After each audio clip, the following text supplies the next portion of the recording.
My wife and I were taken for a tour of Jervis Inlet in an old fishboat by Gilbert Joe, whose family had logged this coast a lot longer than yours, and Ted Dixon, likewise. And they took us up into Jervis Inlet, and we got a look at some of the results of the many, many years of logging that had taken place up in Jervis Inlet. It was out of sight to the majority of people. But we saw the old logging camps that had been abandoned. They weren't required, apparently, in those days to clean up their logging camps, and they're full of debris and junk, and my God, you wouldn't believe all the stuff that was in those abandoned logging camps. Many of them had logged the area in the 1930s. Now, what I'm going to suggest to you, Tommy, and your family, which certainly has been here a long, long, long time, that in the past you were able to log without thinking too much of the people among who you logged, the people who lived there, because there weren't too many people. But today there are a lot of people, and the people are concerned about the logging and what happens.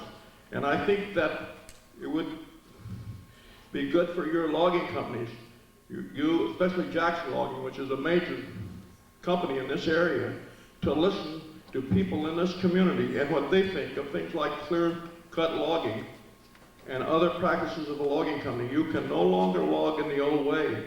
You have to pay some attention to the people that live in the area that you're logging. Thank you.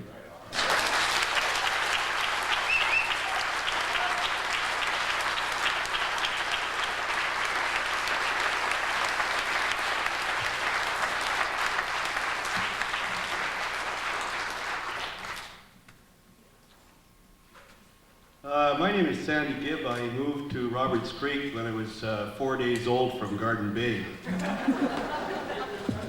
And I felled my first tree before I was 11 years old and started skidding logs when I was 11 years old. And I recognize a lot of people in this room. And the first time I was on this stage was we walked up from kindergarten to a Christmas concert here, and these ladies reminded me of that.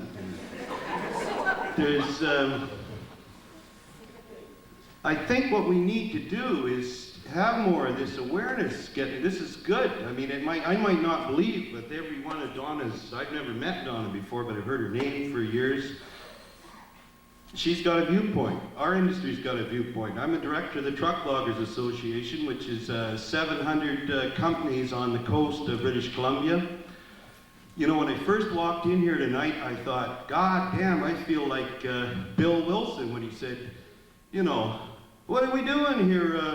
You Indians, we were sitting there and Captain Vancouver was lost, and we brought him ashore and fed him, you know, and we should have killed the bastard. And I look at all the people that came here from north of the 49th, you know, for an alternate lifestyle. I'm thinking, holy moly. But I do appreciate the intelligence that's in this room. I do like living in this community. I'm glad that you people all like living in this community. My dad came here to work for Jackson's. I have people, the oldest people on the peninsula. I have a full crew of Native Indians that get up every morning so that they can contribute, so that Brex Chackalcash at Capilano College, and he's well aware of it, we don't want to wreck the forest. I don't know why that guy's got sand in his water system. The Forest Watch program's a good idea. We got to get our act together. There's a lot of money sitting out there. There's a lot of opportunity out there. We got to maximize it, and we got to look at everybody as a whole. But we also, I think, we should have another forum like this, Donna, where people from our industry can also, I realize you invited the Forest Service. When I was in Toba Inlet, when I heard about, because my house had to get evacuated. Sandy Barrett's been a friend of mine for years. Tom Grant's been a friend of mine for years. I knew that when something went wrong up there. I worked up on the top of that hill when I was 17 years old. There was 8-foot cedar culverts put in there by Jackson Brothers. When they finished, they left. A carpenter friend of mine who went to Roberts Creek School in grade 1 with me told me that he'd been up there hunting and somebody filled the culvert in and put a little wee pipe in there so they could drive their 4-wheel drive up there. That's what's Forest Watch. We can't rely on the Forest Service anymore. They've been stripped. we have the same problem with them trying to work with them being shorthanded that you people do. We gotta recognize, we gotta look at the facts, we gotta, you know, Mark, I didn't know until today, and I'm not being funny about this, but I didn't know WC squared believed in logging. That's a very commonly held misconception.